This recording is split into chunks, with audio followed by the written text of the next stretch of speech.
Today, we're going to take a look at the Oklahoma way too early winter defensive depth chart, and all that's coming up after the bumper. What do you mean you don't subscribe to my son's YouTube channel? Mama, no! Just snap the damn ball, RJ. What's up, kid folk? It's RJ Young. I am not on a step mill. Consider hitting the like and subscribe button because I upload a video every single day.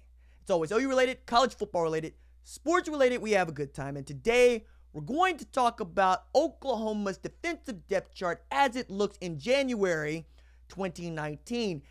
And we know that this is the start of the Alex Grinch era. We also know that everybody's very excited about this 2019 recruiting class, which is fireworks on the offensive side, but also really solid on the defensive line and in the backfield. So I'm going to get into that. But you need to know that Alex Grinch is a 3-4 guy who uses some four-man front, but also there's some 3-3-5 in there as far as the concept. So he's going to have options. But I think that the personnel groupings are largely going to stay the same with some caveats and changes. Now, starting up front, Kenneth Mann was a team captain last year, and that guy was stout as your strong side defensive end. I expect him to reprise that role and be even better. We know he's a great pass rusher. He's gotten really good in run defense. He's solid.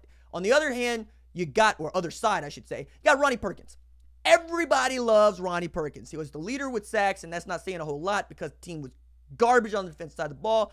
But Perkins was good, and everybody loves Perk, not just as a man that can put his hand on the ground, but as an outside backer. You can do either one of those things. He is that jack backer, that rush-in backer that Grinch might use, and we know that the dude can get after quarterbacks. Just don't ask him to drop back in the coverage, Grinch. We're not going to like that. You're going to make everybody upset with that. Also, defensive tackle. Neville Gallimore has to be your guy. Just has to be. I mean, we expected big things out of him last year. We saw flashes, but you've seen flashes throughout this guy's career. Really need him to be solid in 2019. Behind him, Dylan Famatau. Also, you got Marquise Overton, who's going to be coming in his own, I hope. And then, of course, the guy that I would basically include in this 2019 class because he blew out his ACL last June, Michael Thompson. He's the wild card. Was a 4-star defensive tackle. You got him on signing day last year. Was one of the great, really just awesome finds by this staff. And I was really amazed that they were able to close the way they were able to close 2018 with the defensive class. I'm going to get into that later. But I would expect Michael Thompson to compete for playing time, if not challenge Neville Gallimore as a starter. He's that talented. We're going to figure out whether or not he's that good this year. Now, moving to inside linebacker, there's some real talk about whether or not Kenneth Murray Jr. is going to reprise his role as a middle linebacker, as the Mike there, because, you know, you can move him to outside backer, and he could basically be doing what he's been doing the whole time, which is start every game and chase down tackles. My man had 155 tackles last year. So no matter what you want to tell me about how much you don't like Kenneth Murray Jr., the thing is, every tackle that was there to be made, he made it. I don't care what you say. And there was this talk from former players acting like these kids wanted to run away from contact. Kenneth Murray Jr. says, Fight me. Like my show. It's going to be on Sports Animal, Super Bowl Sunday, 10 a.m. to 11 a.m. I hope you enjoy it. I just love Kenneth Murray Jr. I want to see him on the field. I think he's the best athlete Oklahoma has on the defensive side of the ball.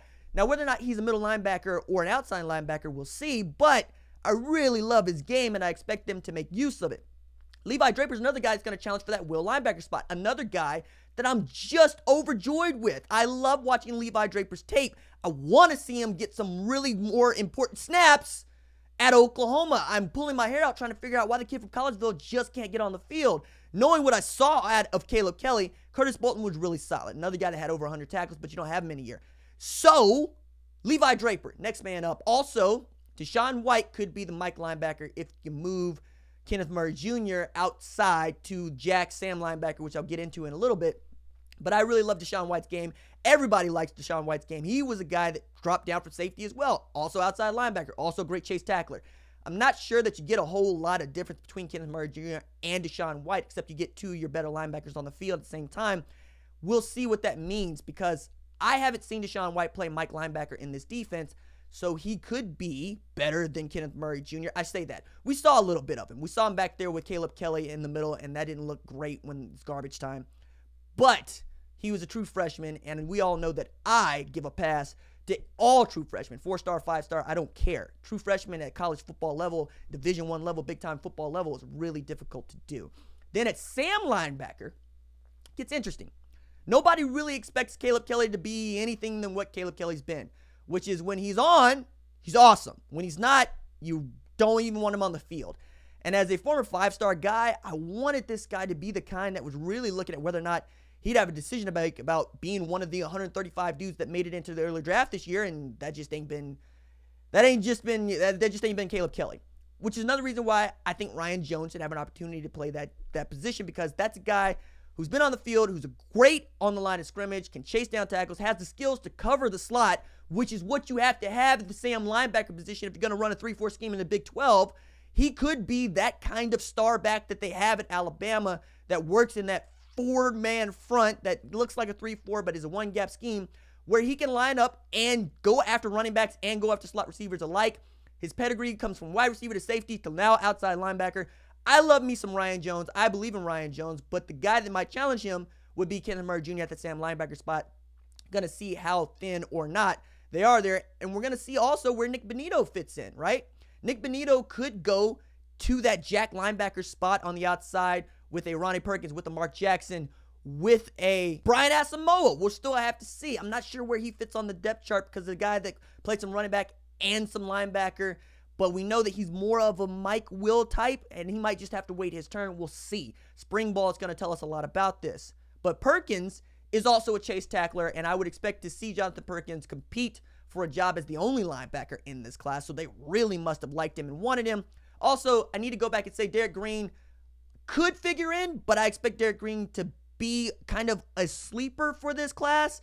Also could push Michael Thompson and could push Neville Gallimore. Got to see if he's technically sound. Didn't go to a lot of camps, but that's also why he's my sleeper pick for this defensive side of the ball. I should have mentioned him earlier. I'm remiss. My bad, Honey Bear. Now it's about to get contentious because you're talking about quarterbacks, safeties, and there's reason to believe Alex Grinch could use the nickel back, and you're thin there, but you're bringing in reinforcements. Look, Parnell Motley is going to start at corner. He's a senior. Trey Brown is going to start at corner. Trey Brown, everybody's going to be in love with. Parnell Motley, you're just not, because you watch Parnell Motley get mossed on. But also, he's your best cover corner. Just teach him some ball skills. And I'm hoping that's what Grinch and Roy Manning can do, is teach that guy how to get his head around, how to contest the ball while it's in the air, as opposed to just running along with guys. Also, changing the technique that they play is going to help him tremendously. You remember, in 2017, everybody loved Parnell Motley, especially in the Tulane game, which was on pay-per-view, and a lot of people didn't get to see how good he was in that game. But Parnell Motley has the goods to be great. And I know that people are probably going to dunk on me in the comments with this, but I believe in Parnell Motley. I believe in Trey Brown. Trey Norwood is also a wild card here because he played some safety toward the end of the season. He could move back there. You also got Jaden Davis and Woody Washington coming in. They absolutely can play some ball, and they're going to push. And I think Jaden Davis is also a guy that can move to nickel, which is where Buki and Pat Fields were. But if you move Buki to corner, ooh, and you play some man, ooh, because all they did was play man at IMG Academy, and that is how Brendan Radley-Hiles earned his 5-star status as a 5'9" corner. Move it back to where he can play, and now that you have Pat Fields, who showed in the Orange Bowl that he absolutely can play nickel, and you have Jaden Davis that you have leverage to play at corner or at the nickel spot, move that dude back over, let him compete with Miguel Edwards to push Parnell Motley, Trey Brown, and possibly Trey Norwood for those starting spots at the corner spot. And then at the safety positions, you have Robert Barnes, who's going to return as a starter, even though he got embarrassed by Josh Jacobs on that touchdown run, blew out his hamstring again. If his hamstring stays healthy, Robert Barnes is one of your better safeties, just point blank, period. You also got Delarian Turner-Yell, who folks feel, is interesting, but also was in that Buki pot of he didn't look great. The West Virginia game didn't do him no favors. So he's going to have to compete for a job. And I believe they believed in him because they wanted to play him right from the jump, and then he got hurt. So there's something there to be said about Delarian Turner-Yell.